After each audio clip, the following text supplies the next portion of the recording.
Well, hello everyone. How is the Facebook world? How is YouTube world? How is Rumble world today?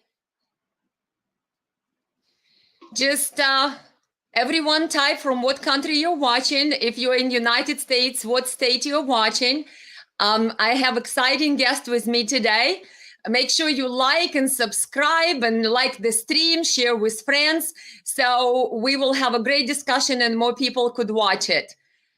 Again, everyone welcome. I have exciting guest with me today. Larry Johnson is in the house. Hello, Larry. How are you? Hi, Elena. Good to be with you. Larry is the former Central Intelligence Agency analyst. Larry is the founder and I believe co-owner of Berg Associates.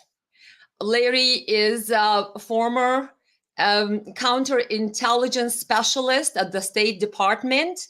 Larry has a stellar career in United States government. So today we have a privilege of asking Larry everything we always wanted to know about CIA, FBI, hopefully the Biden administration insights into what is happening in the United States. And what is happening with surveillance of United States citizens? What is happening with Russia, Ukraine? What is happening with rise of China? I'm sure Larry will provide us excellent insights today. So it's my honor and privilege to introduce Larry Johnson, former CIA analyst, with us today. Hi, Larry again. Elena, I'm ready to go. Ready to go. Larry, with your stellar career, could you enlighten our audience? What is the actual purpose of Central Intelligence Agency? What is the purpose of CIA? In theory or in reality? Both. Tell us in theory and then preface it with the reality.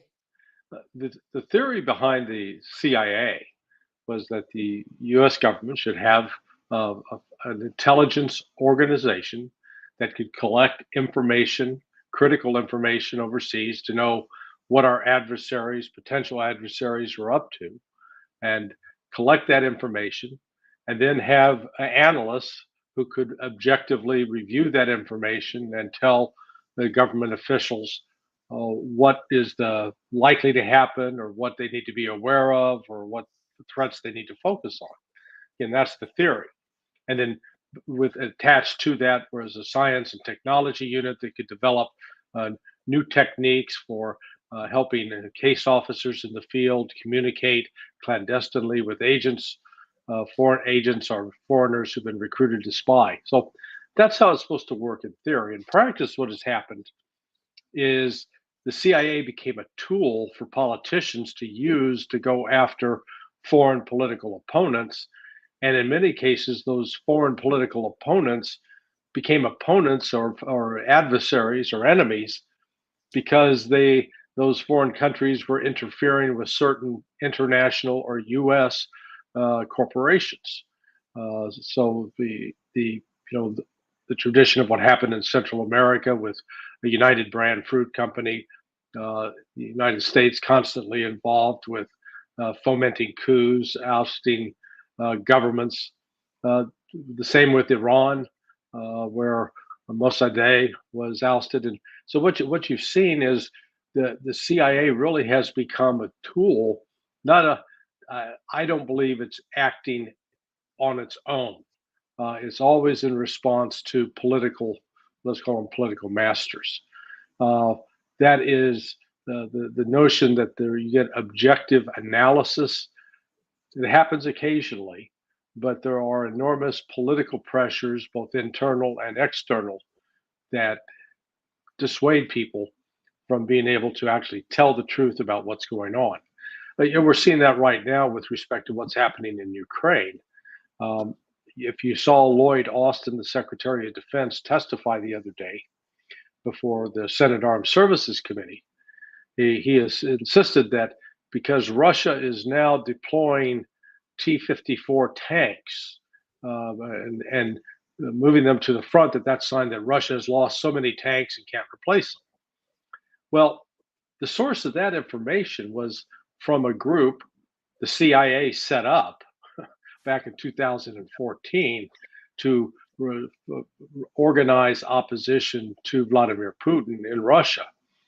And they claim that they have pictures of these T-54s, and they assumed, I mean, even the article they published, they assumed those tanks were going to be going to Ukraine. Well, you jump from that to here's Austin now repeating it as if that's true. It's not, but that is an example where a good analyst would have intervened and said, no, wait a second, we have examined overhead imagery. We can tell you how many tanks have actually been destroyed by the Ukrainians over the last 6 months. We can show you the factory, the photographs of the factory or factories that Russia built. We can count the number of tanks coming out of that factory. So there are ways that you can come up and do good analysis that's based on fact. Austin wasn't doing that. He was just repeating propaganda. And the propaganda has one point: to energize and unify support in the West to go after and destroy Russia without really a regard for what the implications of this war are for U.S. national security interests around the world. Thank you, Larry. So it appears that John Bolton, I believe a former or a national security advisor, came out and said that I participated, he said, in staging the coups. In one of his interviews, he said, and then quickly corrected himself, but not in this country. So then we have General Petraeus in his interview just recently, maybe a month ago, said to the reporter that we're hoping for the regime change in Russia or something along these lines. And we're hoping for the internal, removal of this regime. But of course, our beloved agency, he means CIA, because he used to be a director of CIA, is working on this actively. So does that mean that CIA is actively involved in changing regimes around the world, which in my understanding would be against, or is against rather, UN Charter to participate in changing regimes around the world of any country, at least a member of UN? Well, right. But, that CIA has been actively involved over the years in trying to foment let's call them coups, to change regimes. I know the popular conventional wisdom is that the CIA got rid of Salvador Allende in Chile in 1973. But I know from talking to one of my friends who was actually a CIA case officer there at the time, he was expressing a lot of frustration. Yeah, the CIA wanted to get rid of Allende, but the Chilean Navy was keeping the CIA at arm's length, not even communicating with the CIA. But they were happy to let the CIA take the blame, which is, somewhat humorous. But we've seen it repeated with the ouster and the destruction of Saddam Hussein, Manuel Noriega, Muammar Gaddafi, attempts to get rid of Castro. The Maidan coup in 2014, that was engineered by the CIA, British MI6. Was it last year? More than a little more than a year ago, the CIA tried to engineer again another coup in Belarus. They tried in Kazakhstan. So that's what I was talking about earlier in response to your first question about what is the CIA in theory and in practice. And the action elements in what used to be called the directive of operations, it's very pernicious that they end up being able to organize political efforts, that they can fund groups that can take to the street and protest, and to change these governments without any real consideration about what comes next. I've always been sort of puzzled and troubled by the U.S. government. The way the message is sold to the U.S. public is we have to have a villain, and so we always get a personality, whether it's the Ayatollah Khomeini, Manuel Noriega, Muammar Gaddafi, Vladimir Putin. if only we get rid of Vladimir Putin, everything will be okay. Well, that's just a lie. It's not true. They fail to take into account the complexity of these governments and the fact that it's not just one individual. It's not the Adolf Hitler model. We like our historical reference point is always referring to people like an Adolf Hitler or a Joseph Stalin, the one man who made it all happen, without really having an understanding of the political systems they put in place, which enabled them to lead and to be the point person.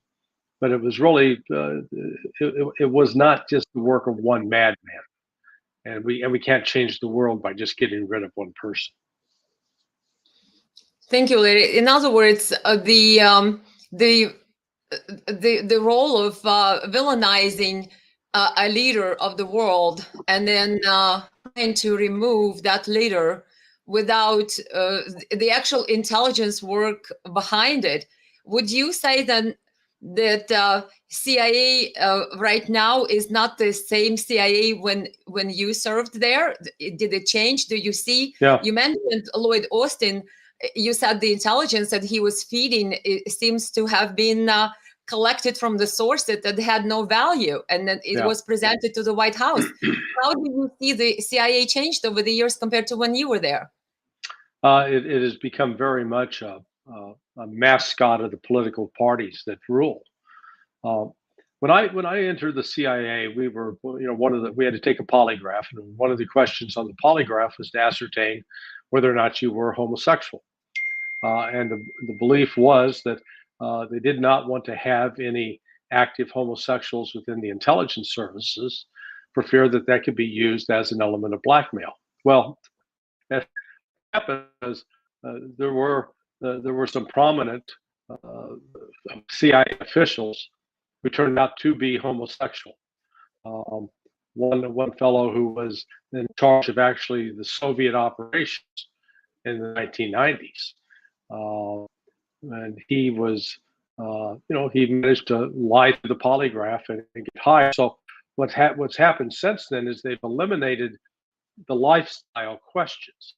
So now CIA is most actively promoting homosexuality, transgender rights, and again, when that becomes the focus of your organization, you've clearly lost your sense of direction and purpose about what you're supposed to be focused on.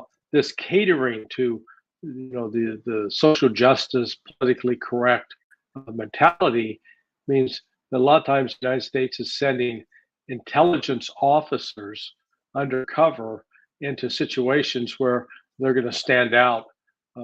For example, sending a woman to a very conservative Muslim country where the women were supposed to wear hijabs and such, and the CIA woman is not going to subject herself to that. She's going to, etc. So that ends up working against its own efficiency. I know I've been told that they have a day celebrating lesbians, and they literally ride motorcycles around the CIA headquarters building. It was called Dykes on Bikes. So, when you get into this kind of nonsense, it takes away your focus from what you should be concerned with, which is developing a knowledge of those foreign countries that you are responsible for, understanding the language, understanding the culture, understanding the political motivations, and then being able to both identify people that you want to collect, that you want to get on your side, that will provide you with information, and then be able to objectively evaluate that information. That's really not taking place anymore. It's become highly politicized. Understand. So basically, intelligence now is the extension of political agenda, and it's not based on mental acuity. It's not based on growing networks of the capable people. It's more or less the extension of the current policies of a current administration and how they act. Yeah, we can always talk about the ideal of what the intelligence is supposed to be, but this political pressure has always been a problem. We go back to the Vietnam War, where was Daniel Ellsberg's public when he released the Pentagon Papers, which showed the actual doubts and the actual facts that were undergirding U.S. policy with respect to Vietnam. But what was being said in public was quite different. And I was fortunate to be trained as an analyst by one of the giants of that era, a guy named George Allen. And George had been in charge. He was the manager for the analytical side of the house dealing with Vietnam. And he described the enormous pressure he came under from members of the Lyndon Johnson administration, from Robert McNamara, McGeorge Bundy, who was the national security advisor. You know, they'd be calling him up and berating him and telling him, why aren't you being a team player?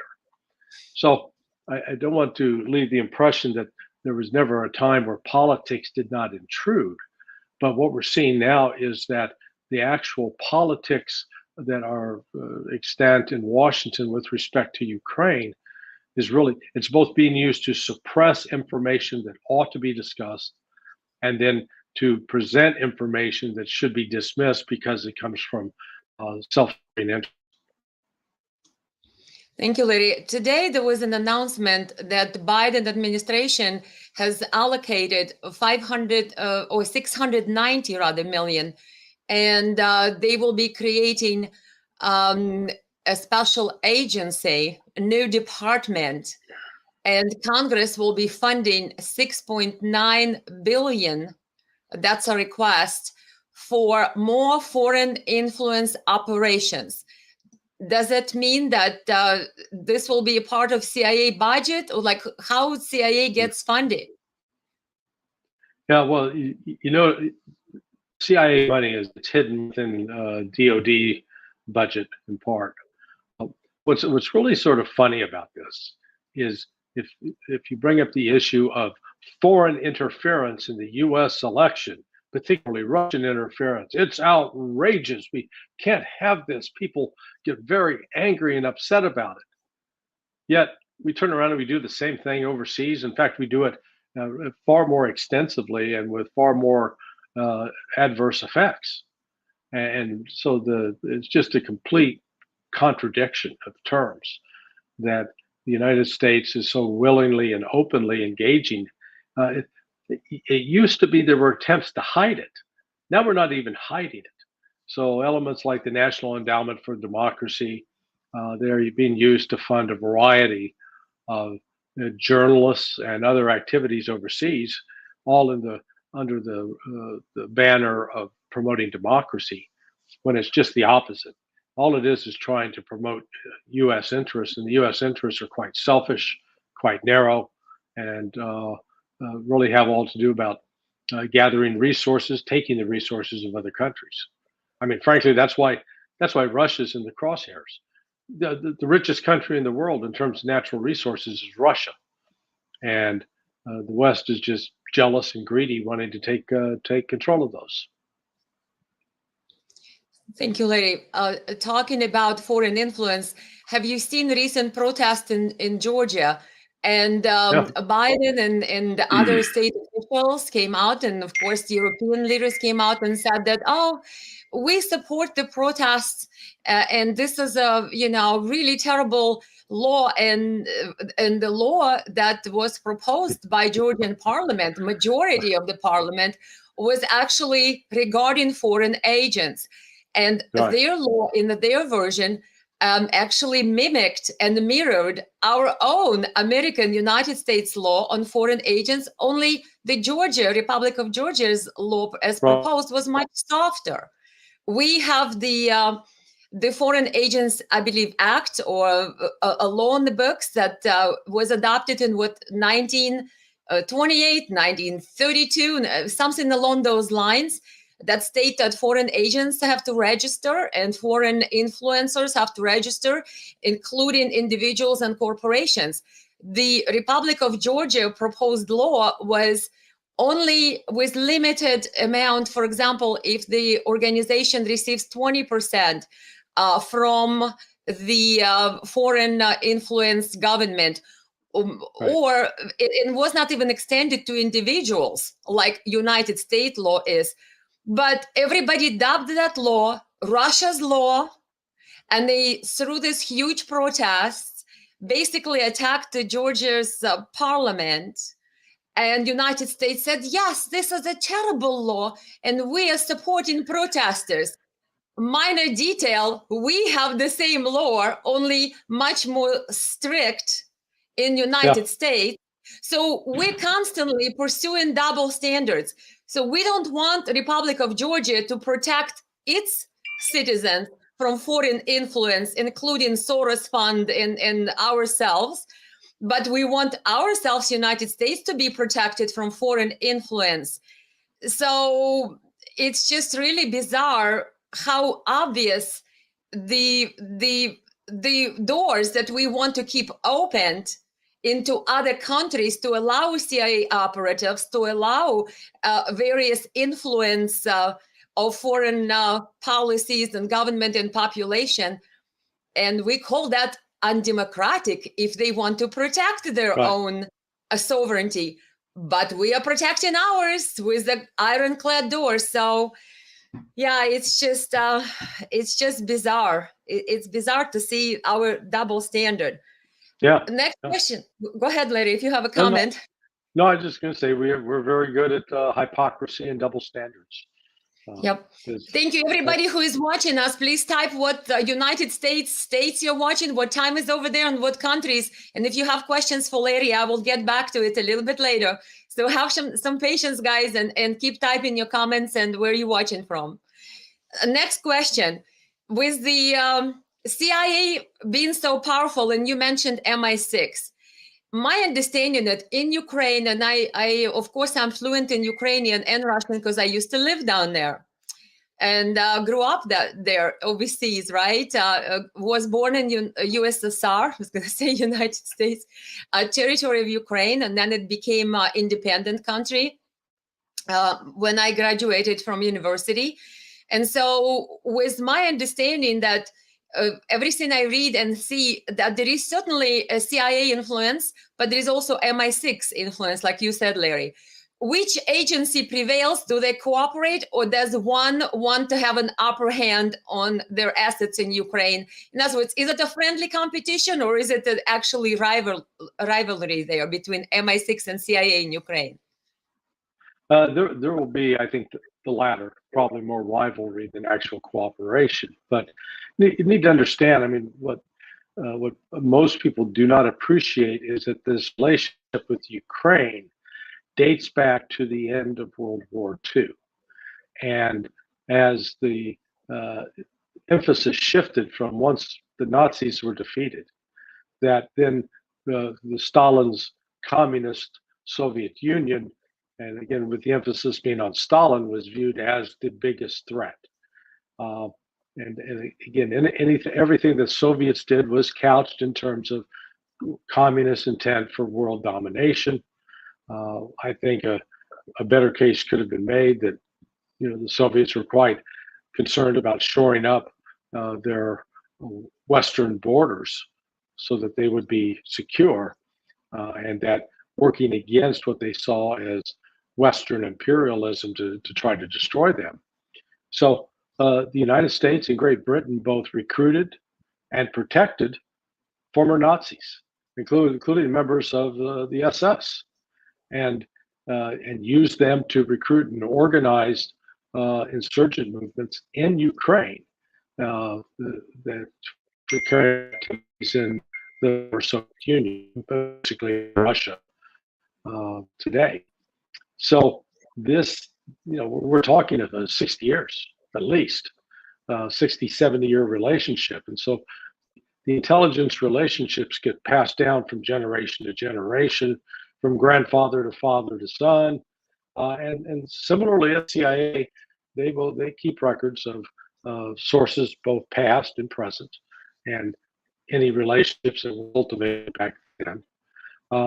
The Brits in particular, though, took a greater interest in Ukraine by bringing a number of the Ukrainian Nazis into Germany, and then many of them emigrated as well subsequently to Canada. The who was a deputy prime minister of Canada, Chrystia Freeland. Her great, I guess it was her grandfather, was actively involved with the Nazis in former Ukraine at the time. I guess it was Poland, but what's now considered Ukraine. As part of a propaganda operation. So she's got, her family comes with long ties to this. So you really need to understand history in order to understand what's going on today. It's not just out of the blue. They didn't just decide, okay, we're going to back the Bandera factions in Ukraine against those factions aligned with the former Soviets. That's how it's being portrayed. Yes, at the time, the agency, and it was not called CIA at the time, it was CIS or something. I forget what the abbreviation was. At the time, after the World War II, shielded basically a Bandera nationalist, the Ukrainian nationalist, who organized the volunteer SS division and did some ethnic cleansings of hundreds of thousands of people, Polish, Jewish, Russian ethnic cleanses of Roma, you name it. Those people were shielded from Nuremberg trials by what my understanding is now is CIA operatives. And unfortunately, it appears that we do that a lot. And Hillary Clinton, I think in one of her interviews, actually admitted, she said, well, we funded Wahhabists, we brought them into Afghanistan, and then they started to turn on us, she said. And she said, we do it all the time. We will find the radical element, and then we radicalize them, we fund them. And they helped us to fight Soviets in Afghanistan. We brought them in, but then they turned on us, talking about bin Laden on this other story. So bin Laden's story, he was our operative, correct? The United States were funding his operations at some point. Actually, not bin Laden. I mean, we were funding other, at least 6 different, what we would consider today radical Islamic groups, excuse me, in Afghanistan. But bin Laden was really outside of our control. At least, Milton, who was running at the time, Frank Anderson, and said they were not dealing with bin Laden.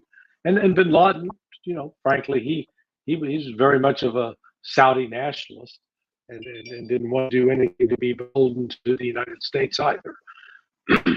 So it still doesn't alleviate the fact that the United States was actively funding some of these Islamic extremist groups, or groups that we would consider ultra-nationalists today as well, in places like Afghanistan. And then we act surprised when those groups continue to pursue their interests. And so when their interests are no longer aligned with ours, all of a sudden we view that as a betrayal.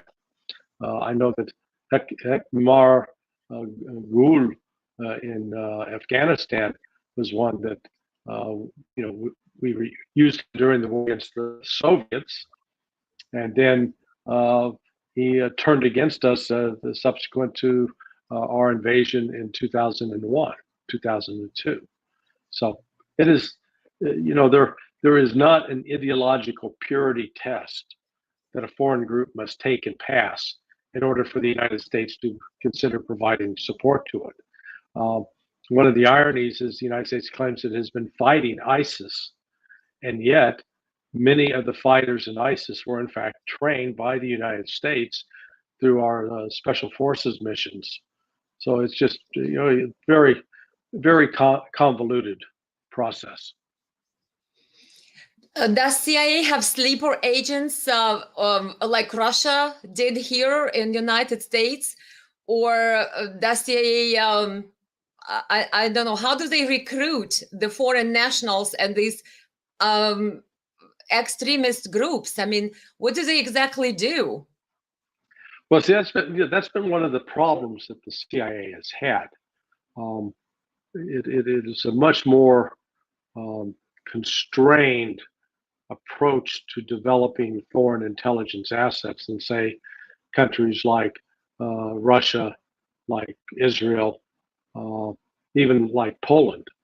Uh, the United States traditionally, its intelligence officers were assigned as under State Department cover or military cover, so they'd be working out of embassies, and then working out of embassies, their job was to try to identify individuals with the Russian who worked for the Soviet embassies at the time, or with the Chinese embassy, you know, foreign diplomats or individuals that worked with those embassies that could possibly be recruited.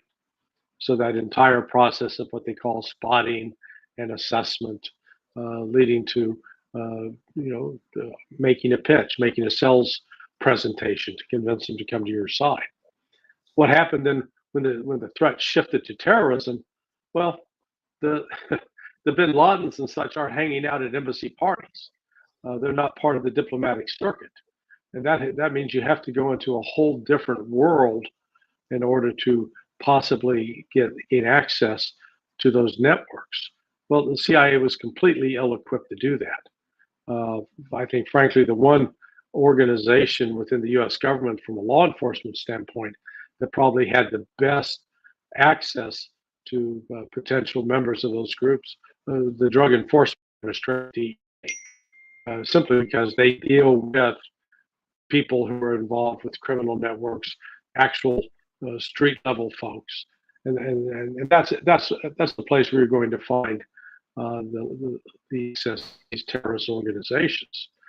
So the CIA really became reliant on third-party information with respect to a lot of these terrorist organizations, and frankly, some of the terrorism was used politically in terms of exaggerating the threat in order to justify larger defense and intelligence budgets, to present the threat as if it was ubiquitous, you couldn't get away from it, without acknowledging that it was actually very narrow, very focused, and it could have been easily dismantled if only the United States government, in my view, had been serious about going after the financial resources that were keeping those organizations alive. We never did that because in many cases, some of the terrorist activity was being funded by our allies, like the Saudis, the Qataris, and others. Your company, Berg Associates, it appears that you also specialize in identifying some of these money laundering operations around the world. Could you elaborate on that a little bit? Because you work with some major banks. Yeah, if you remember Mukhtar Belmokhtar, he was the head, supposedly the head of Al Qaeda in North Africa. And he kept getting reports. The United States kept killing the guy. He was like a cat with 9 lives. They kept killing him, but he was still alive. Well, he made his money, his financial base revolved around stolen automobiles and cigarettes, contraband cigarettes. Well, what brand of cigarettes was he selling? Well, Philip Morris, Marlboro. We did an investigation on behalf of the European Union and the governors of Colombia into the role of tobacco companies and liquor companies in the world of smuggling, contraband, and knew exactly that these corporations like Philip Morris were actively involved with criminal organizations and terrorist organizations. Mukhtar Belmokhtar, those cigarettes didn't just fall from the sky. He was not like the children of Israel wandering through the desert for 40 years, waking up each morning to find manna had fallen from heaven. He had to go buy those cigarettes from somebody, and the people he was buying the cigarettes from did not take IOUs, they didn't take credit cards, they wanted cash. So all he had to do was follow that network. And in fact, my partner and I briefed the U.S. military special operations forces on this, and they completely ignored us. They could have broken up that organization very quickly if only they had followed the origin of where the cigarettes, because we knew where the cigarettes were being made. And once they're made, they get packaged up in the master cases, and then they get shipped, and they get put on a truck, or they get put on an actual seagoing vessel. Well, there's paperwork always with that, always. And all you got to do is follow. That's what following the money means. So, yeah, it's very easy to go after and look at where these organizations, who was supporting them. Remember, you saw the pictures of ISIS driving around in brand new Toyota pickup trucks. Again, they didn't have their own automobile manufacturing plant, so they were buying those from the Toyota. So somebody from Toyota down knew who they were selling them to, because normally Toyota has dealers, and the dealers are allocated a number of vehicles. So I said, the reason the West did not want to look too hard was it probably would have implicated some major corporations that provide significant political donations to Republicans and Democrats in Washington, D.C. So it's always better just to look away, not do anything about it. That's very amazing, because I did read on your website, Berg Associates, correct, Larry? Right. Is it .com? Would you like people to check it out? Yeah, the website is sonar21.com. Berg stands for Business Exposure Reduction Group Associates. We're a very small two-man consulting firm. But we've done a lot of important and significant investigations around the world. It's just, it's a matter of knowing how to do the investigations. Thank you, Larry. A question, as you, in your stellar career, have also, you worked for the State Department. How would you describe what it was like and what the State Department has become? Because Victoria Nuland is one of the people who was very instrumental in 2014, what they call Maidan in Ukraine, which ousted legally elected, democratically elected President Yanukovych at the time, and started basically the civil war in Ukraine, the war between new government of Ukraine that came to power as a result of EU and United States backed dismissal of that president at the time. And that war keeps going on. And now Russia is involved in that war. So we have the Blinken and Nuland being in our State Department, basically running around the world, exerting this policy of supporting this variety of ousters of legally elected presidents. And she at one point admitted that United States have invested $5 billion into bringing democratic changes to Ukraine, i.e. changing the regime. That's how I view it.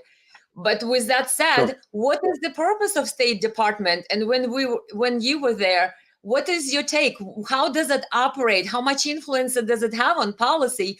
Or does the State Department run our president? Is it that powerful? Is it really the actual deep state? Yeah. The quick answer to that is no. I've been fortunate in my career. What's sort of given me some unique insights into government, and I've helped me become an interesting talking head, let's put it that way, is that my work at the Central Intelligence Agency, I got to work on both the operations side of the house and the analytical side of the house.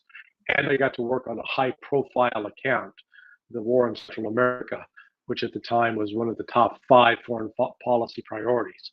So I was particularly gained insight into the interaction between the intelligence process and the politics at the White House and how those two interplayed. Then when I moved to the State Department's Office of Counterterrorism, I got another interesting revelation of a different kind of bureaucracy. You have to understand, the State Department is primarily staffed by Foreign Service officers. Then Foreign Service officers have to go through a selection process. By virtue of that selection process, the Foreign Service officer assumes that they are the most intelligent and the brightest people around, because you don't get to be selected as a Foreign Service officer unless you've taken that test and done well. So there is an arrogance factor built into State Department. And yet, despite all of that arrogance and supposed intelligence, they really do some incredibly dumb things. And just some of the quirkiest, most bizarre personalities. I recall one fellow I worked with, Ambassador Tony Wayne. Tony was a director in the office of the coordinator for counterterrorism at the time, and he's a Christian Scientist. And without disparaging the Christian Science movement, but Tony was constantly sick. So the Christian Scientists don't believe in doctors and taking medicine. He had a constant case of the sniffles. He later went on, became ambassador, I think it was to both Mexico and Argentina. He was a sort of the quintessential guy. The idea at state among the foreign service officers was you had to have eyes in your back of your head, because the foreign service officer would be very polite and very diplomatic to you up front, but stab you in the back. The frustration for the foreign service officer is that most of the top positions at State Department are populated with people who are not from the Foreign Service. They are political appointees. I recall when Donald Trump was elected, and the woman who was running the office of, my former office as coordinator for counterterrorism, I mean, she hated Trump, hated. And yet, there on the first day when that new Secretary of State appointed by Trump showed up, boy, she was standing right next to him, holding his hand and smiling big, oh, we're so happy. These people are just shameless. It is, they've got some very bright people, but the really, let's call it the really talented Foreign Service officers that are good diplomats usually get shunted aside. Because they're not willing to engage in the sort of sycophant behavior required to go up the chain of command. But with respect to that, by virtue of being in the State Department at the time, one of my jobs was working with the FBI, who were investigating the Pan Am 103 bombing. And so I got some insight into how the FBI worked, and the difference between FBI collecting evidence, CIA collecting intelligence. Those are really two different functions. They're not interchangeable. And so by having this broad view of how the different bureaucracies operate on particular issues, I worked also closely with the Federal Aviation Administration at the time on aviation security and with maritime security, the MARAD. So getting all these different perspectives, plus working with the U.S. military special operations, I was one of a very, very small number of people who got, if you will, this very broad insight into how the whole machine works. Because most people, they join an agency like the CIA or Defense Intelligence Agency or National Security Agency, and that's all they see. So it's a very myopic vision, it's tunnel vision. They don't necessarily see how all the different pieces connect. And I was fortunate, I got to see how the pieces connected. Would you say, Larry, that that instance that you brought about President Trump, could President Trump have fired some of these officials that were behind the scenes sort of adamant about his presidency? And or what is the process? Could the president bring his own people, so to speak, and appoint people he thinks that do the better job? Or does the State Department have a certain procedure where it precludes president from changing some of these actors in the State Department? No, Trump could have. He could have done a lot to insulate and protect, inoculate himself against this influence, but he didn't. I know for a fact, a friend of mine who's a senior, he held a senior position within the intelligence community by virtue of what he did. And so he had fairly regular access to Trump. And he told Trump within the first, really a month before Trump took office, you need to fire these people. You need to get rid of these people. And Trump just waved him off.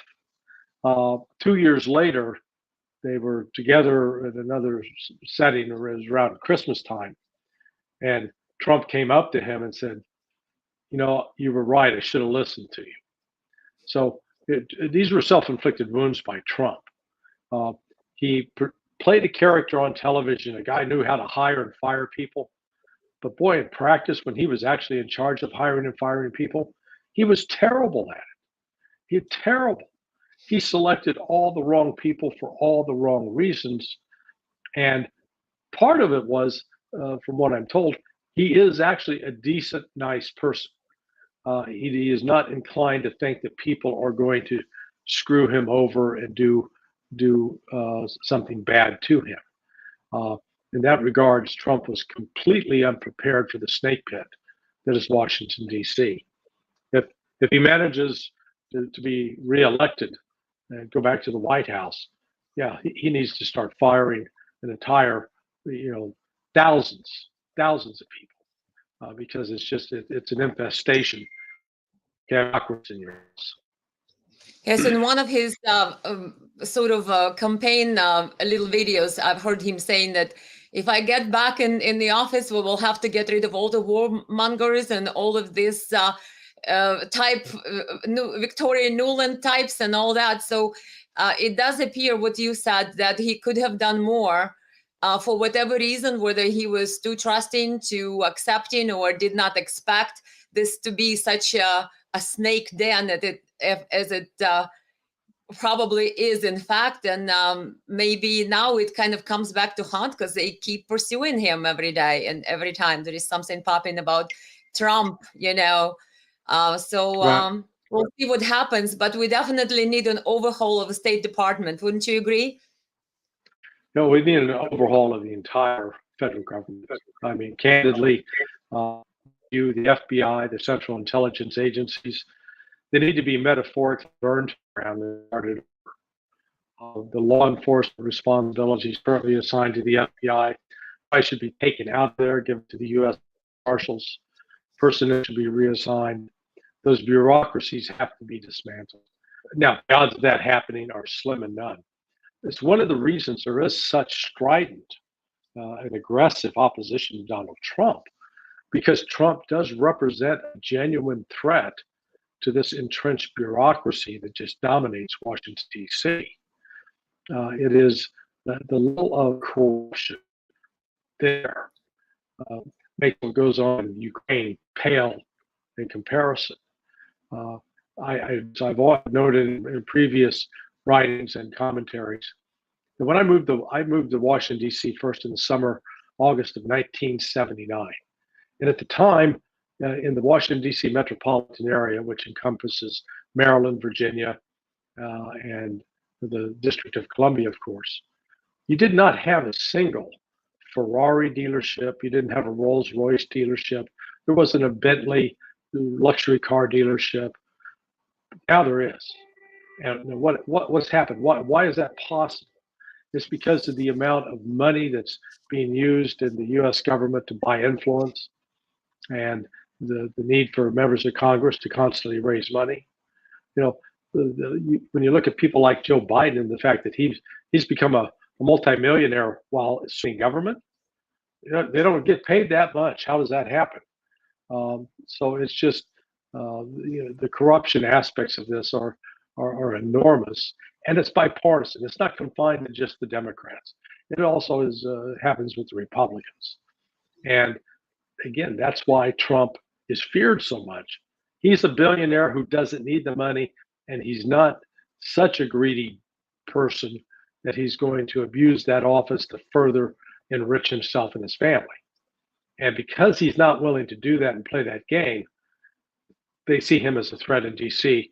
He's going to disrupt that revolving door that's made so many people wealthy. Thank you, Larry. I'm encouraging everybody, if you have a question for Larry, please type it in. I will right now play some of your comments, and I will play some of your questions. Write down from what state in the United States you are typing from and watching at, and also write down what countries you're watching from. And I will ask Larry the question and let him take a full stage on that while I will play your comments, and hopefully we'll get to some of your questions, guys. Everybody on YouTube, Rumble, and Facebook, type in your questions. for Lady, if you have any, and I will play your comments right now. Lady, the question about Snowden and the question about Assange. Is Snowden, as portrayed, the betrayer, the traitor, the divulger of the security threats? What do you think about Snowden's situation, that he found refuge in Russia and now has received Russian citizenship in Russia? Question: why the people in United States, where we're supposed to be the freedom beacon, the liberty beacon, why are the people running to Russia from us? And when they try to expose what my understanding is the government surveillance of American citizens, they actually are being prosecuted. And instead of looking into what that surveillance and some of these activities against Americans are, the people who talk about them have to flee, and then they've been adopt the traitor on Snowden. And also situation on Assange and extradition of Assange over here. Do you think he's a citizen journalist who exposes government corruption, or do you think he's really somebody who violated some type of security of United States secrets? If you take a stage on these two, and I'll play some comments while you say that. Sure. No, I think both Ed Snowden and Julian Assange, if you will, are heroes and deserving of much respect. Snowden watched how other whistleblowers who came forward to try to warn about the abuses, particularly within the National Security Agency regarding electronic surveillance, how those whistleblowers, Bill Binney, Kirk Beebe, Ed Loomis, and others, how they were treated. And he recognized that coming forward and going through channels was not going to work. So I think he did only, he had no other choice to do what he did, and he did it smartly. I'm glad he landed on his feet. In some respects, being in Russia certainly is better than being in the United States these days, because the United States is acting more and more like the old Soviet Union. The same with Julian Assange. Assange made the mistake of being effective, and he was not aligned with any corporate media. So by virtue of that, they're out to destroy him. And what's been done to him is outrageous. But we can look back at history. Other people like Galileo were held hostage, if you will, and punished for holding views that were considered incorrect at the time, but were vindicated by history. So, in both cases, you're seeing examples of the United States and the Western democracies trying to actually crush people who are doing what, in theory, those democracies would welcome, which is trying to bring to light truths that are being hidden from the public. It's, when you look at Russia, again, Russia with its history, it goes going back thousands of years, 1,000 years. Russia has never had the same tradition of respect for the rights of the individual that are inherent in the West. Yet these days, there would appear there is more freedom of expression in Russia than in the United States. So it's really sort of mind-boggling to watch that transformation as Russia and the United States sort of switch positions on the authoritarian spectrum. Thank you, Larry. What are your thoughts on AI, artificial intelligence? I read the report the other day and how it will change the reality of CIA. I read the report that the artificial intelligence is going to cause possibly, I believe, 100 million jobs to be eliminated. Do you think that artificial intelligence is a threat to the intelligence community of CIA and FBI and around the world, or to humanity? I believe Elon Musk the other day came out and said that we need to pause development of artificial intelligence, or rather incorporation of it, because of the potential threat What do you think? How does artificial intelligence will influence, if not, Yeah, the job of the CIA and intelligence agencies? I think artificial intelligence is profoundly dangerous. I agree. I think it represents really an existential threat to humanity. And here's why I say that. Right now in the United States, over the last 20 years, there's been a push to stop teaching children how to write in cursive. And in fact, they're just being taught to use keyboard. Well, you can take a chicken, put corn on the keyboard, and teach a chicken how to type. Okay, that doesn't require the typing, the actual hitting of a keyboard doesn't really build any significant complex neural pathways in the brain. Cursive, teaching to write in cursive, both the physical movements of the hand integrates, does wire neural pathways in the brain. The same with artificial intelligence. Once you take away the task of people having to think, people having to learn foreign languages on their own.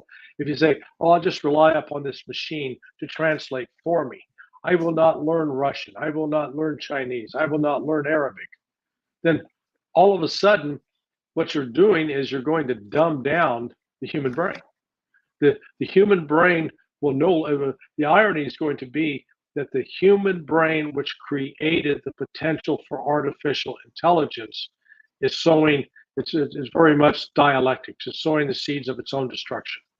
Because by doing this, then people lose intellectual, lose the ability to fix those machines, to do the software, to control it, or it will become a very small, select caste, let's call it intellectual high priests, that will control the world. I think it is vitally important that artificial intelligence be limited, in order that the human capacity to think, to reason, particularly to do critical thinking, and to develop the mental skills to do a variety of things, that once you have a machine that does it for you, it's called atrophy. It will lead to the atrophy of the brain, is what I think. I share your concern, Larry. I noticed that all the censorship that we experience right now on social media, including YouTube, including Facebook and Twitter, basically turning off our gift of speech. They're telling us you can't post this, you can't say this, you can't even talk. Instead of talking to a live human being for support, none of the social media platforms offer live human to talk. They don't even have a phone number. All you have to do is type their support and they will type back. You don't even speak, you don't verbalize anything. I'm afraid that not only we will lose our gift of critical thinking or thinking at all if we are dumbed down from potentially even speaking our opinion, because our opinion now gets labeled as misinformation or disinformation. So we are not allowed to have opinion, means we're not allowed to have critical thinking skills. That atrophies, like you said, our ability to think. On top of it, we can't even speak. We have to type. We cannot even talk to another human being. So we're going to lose our gift of speech. We're going to lose a lot of skills that we have. And what is going to happen with us in the United States? Larry, how are you doing on time? Should we finish a couple of more minutes? Yeah, we can. I've got some time. Yeah. Excellent. When you look at one of the reasons engineers, scientific community are dominated by people from places like Russia, China, and India, is that the complexity of those languages and the complexity of, let's call it, non-Western characters required to write those languages. And it goes back to this concept of building neural pathways and the dumbing down that has taken place in the United States just over the last 150, 200 years. When you go back and read what used to be the sort of the daily conversations between people like John Adams and Thomas Jefferson. They wrote intellectual level far above what is the normal, today with texting, LOL, you use even letters to try to communicate as opposed to predictive the typing. Yeah. Yeah. So it is, I think it's a trend that ought to really alarm people in the United States in particular, because the United States has enjoyed the luxury of the delusion that we've been in charge of the world. We have been the de facto policeman of the world since the end of World War II. So we're talking about 75 years. That age has now ended. It wasn't marked with, there was not a marquee and fireworks going off and a major announcement on television, but the start of the Russian special military operation in Ukraine last year, the ensuing sanctions on Russia, the disconnection of Russia from SWIFT, and then all provided the predicate for Russia, China, Brazil, India, South Africa to come together to start creating an alternative financial system. And in creating an alternative international financial system, you're really setting up for undermining the very foundation of America's power in the world today.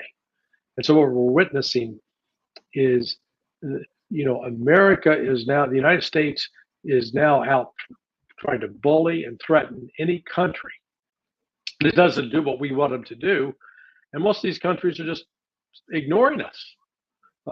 Look at Honduras as an example. Honduras for years has been quite the poodle of the United States at the end of a leash. And Honduras on its own said, no, we're gonna recognize China as the official government, not Taiwan. Taiwan, yeah. Yeah, huge. I mean, it's one other indicator. Saudi Arabia moving outside of the U.S. spheres. Brazil agreeing that it's going to start buying and selling oil in yuan as opposed to the U.S. dollar. The U.S. the preeminence is coming unraveled right before our eyes, and not a lot of people here in the United States see it or understand it. I watched one of the podcasts. I believe Scott Ritter said something that stuck in my mind. He said, "A petrodollar is dead. It just doesn't know it yet." Yeah. No, I think it's unfortunately that our favorite quote unquote President Biden seemed to have declared that he is a new world order leader, but so far there are no leadership type actions from United States. We basically are instigating and continuing supplying weapons to Ukraine that kill more Ukrainians. We are not involved in any kind of extension of peace talks with Russia. We're agitating China. We're antagonizing North Korea, who said that military exercises between United States and South Korea were as if declaration of war. That's how they view it in North Korea. So we're running around with our President Biden, basically picking fights with nuclear nations. In the meantime, they're looking at us as a mad dog that just can't stop, doesn't have a reverse gear. And they're trying to grow their own ties between them. A Chinese leader traveled to see Vladimir Putin. They've signed a lot of economical packages and cooperation, and even agreed that they will trade their natural resources for Chinese yuan. And, on top of it, Chinese were instrumental with reestablishing relations between Saudis and Iran. So where is United States in any of it? Nobody wants to talk to Biden. It was said that Biden and even Zelensky are waiting from the phone call from Chinese leader after meeting with Putin, but nobody's calling. Yeah. So we're basically being pushed to the side because nobody seems to want to deal with us anymore. And the world is restructuring, the world is growing ties, they're building their linear connections or whatnot without us.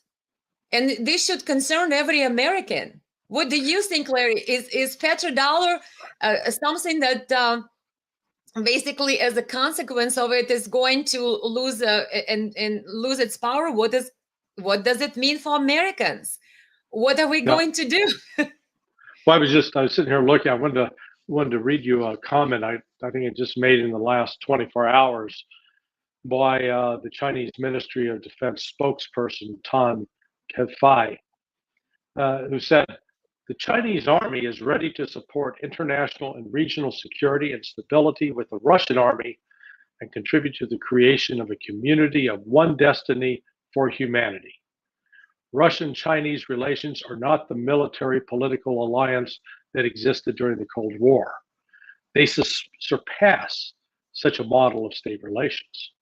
So what happened last week in Moscow between Xi Jinping and Putin was without precedent in history. It was a moment, a historical moment, just like, let's call it the arrival of Columbus on the shores of in the Caribbean island of Haiti. This represents a significant, a world-changing moment. And because going forward right now, China and Russia are going to cooperate militarily. That means Russia is going to be able to supply the Chinese with advanced weapons that the Chinese don't have, that will fend off U.S. Aircraft carrier battle groups. It means that China's production capacity will be enlisted to help provide Russia with additional military equipment that Russia has designed and created, but can now outsource some of the manufacturing.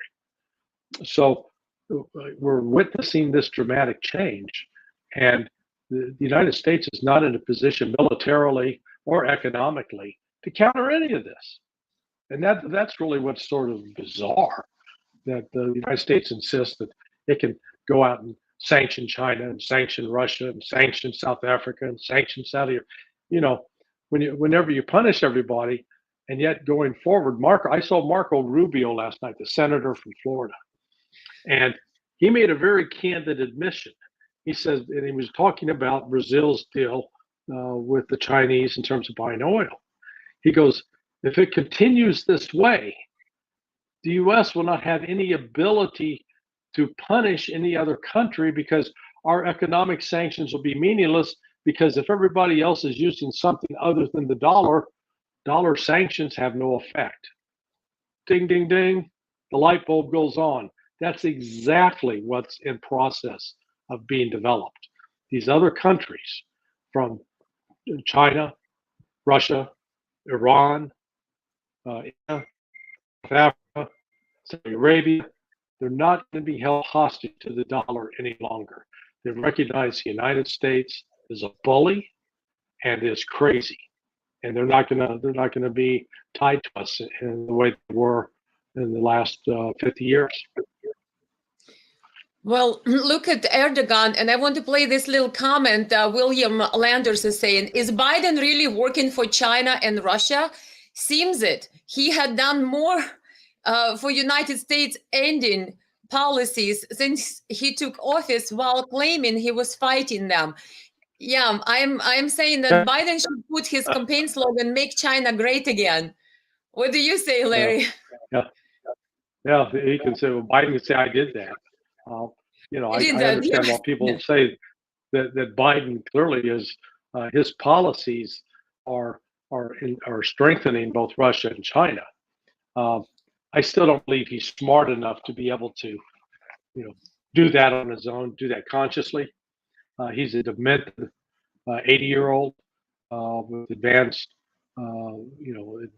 advanced Alzheimer's, I believe, and he ought to be removed from office as soon as possible. But it's not just him; it's the people around him, the Jake Sullivans, the and Anthony we're not Blinkens. advocating for removal of United States presidents from office. What Larry is saying, that he has to be not elected in the next cycle if American people wish not to do that.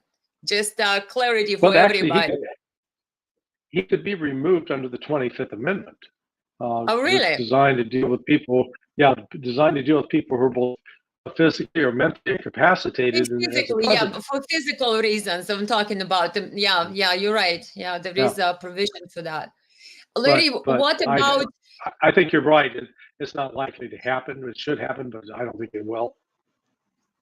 Well, they're not interested in evaluating. I think I read something from his doctor that he had concerns regarding Biden's health, his own doctor, but nobody else seems to be concerned. And of course, we're the laughing stock of entire world. I watch Ukrainian and Russian and European channels alike posting unfortunate videos with very much distracted United States president looking for exit or looking for entrance, or it's hard to watch. And of course we wish him the best of health, but it definitely seems to be difficult for him in his senior age. Yeah, With yeah, with Russia, China, he seems to have brought them together, and their alliance is strengthening. And entire world is, like you said, is getting tired of this rules-based international order, which is not based on international law or UN charter. Apparently, this is something we've invented, the rules-based international order.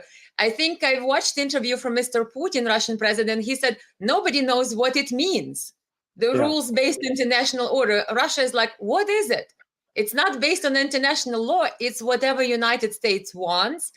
And it looks like the BRICS countries are getting tired of it. Today, Erdogan, the Turkey, leader, came out and he said that United States have to stop interfering in our internal sovereignty and try to pressure us to enter the war with Ukraine. Erdogan said it today. Then Yep. yesterday, Netanyahu, Israeli prime minister, came out and said, we have a great friendship with United States, but United States have to stop interfering into our internal processes, which they have this judicial reform that sparked these enormous protests.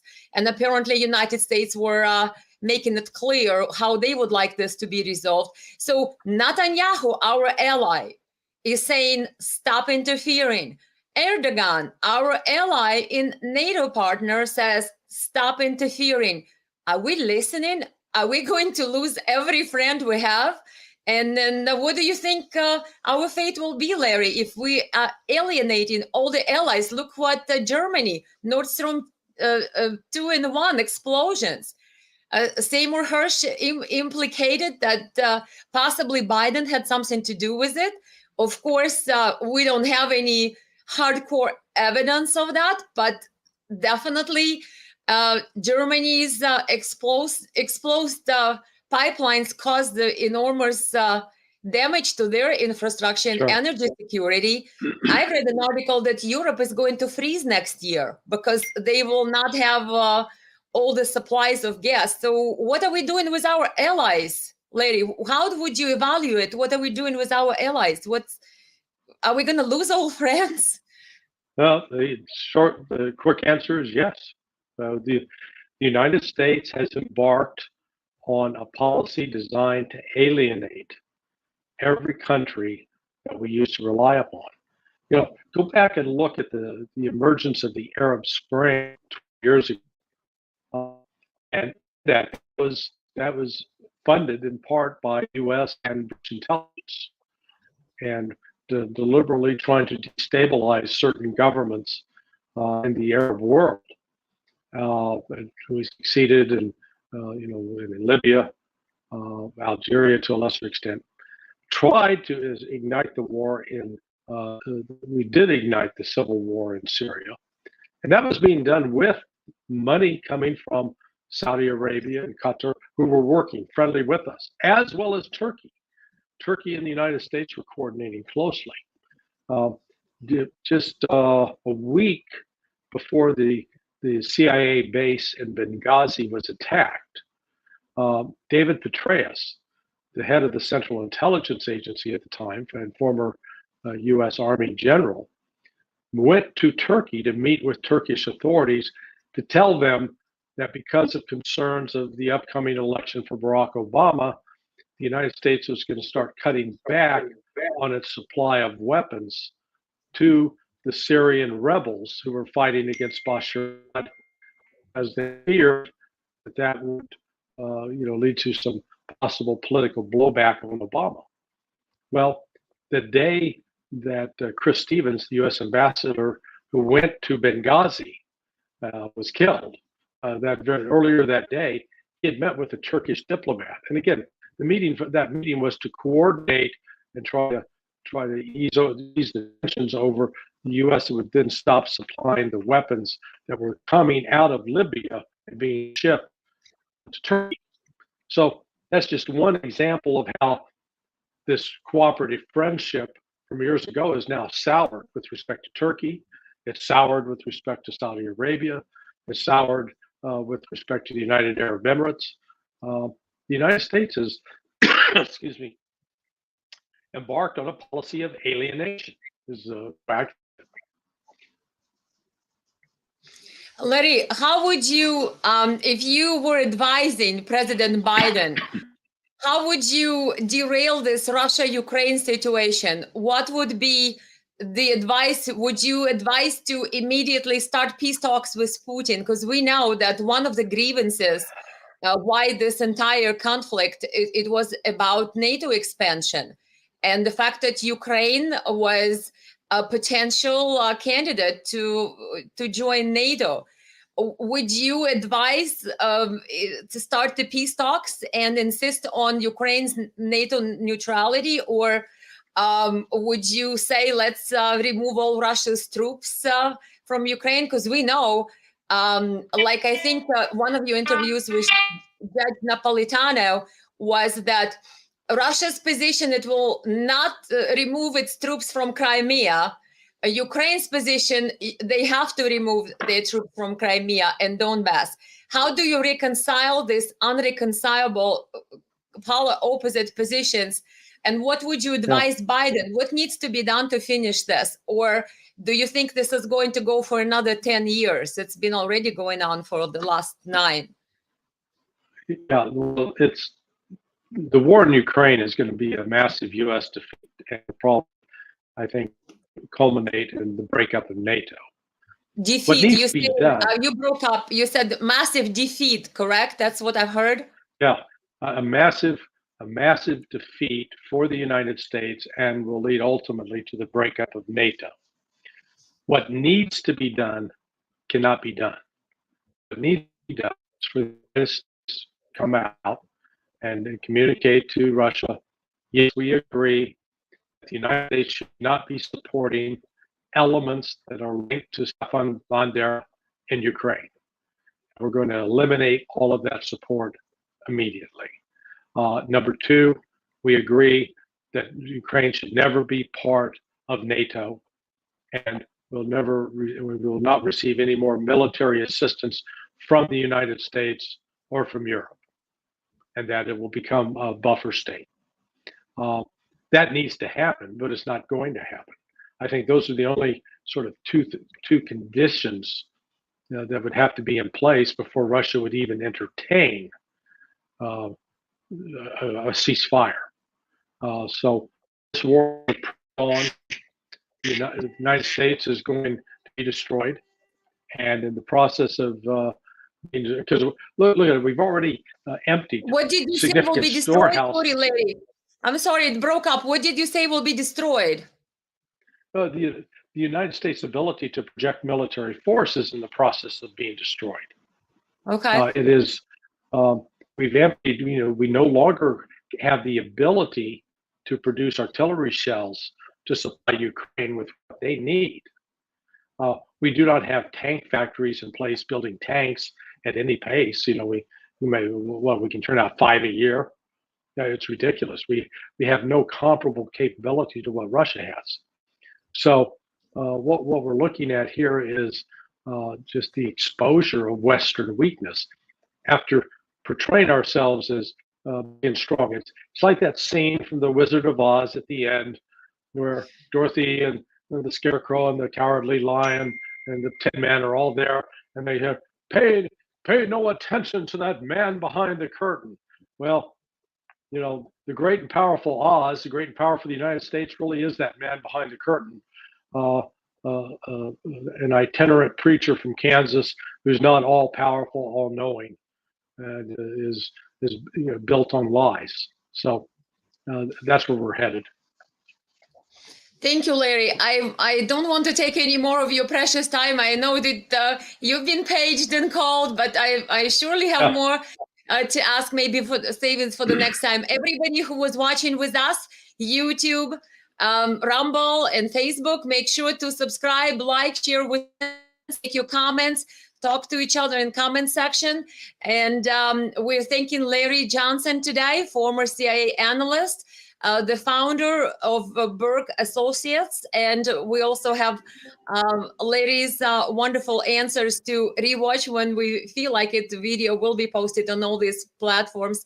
Feel free to share with us today. Thank you all who commented, who watched, joined us today, and thank you very much, Larry Johnson. Thank you, Elena. It's good to be with you. Bye-bye. Thank you, Larry. Bye-bye.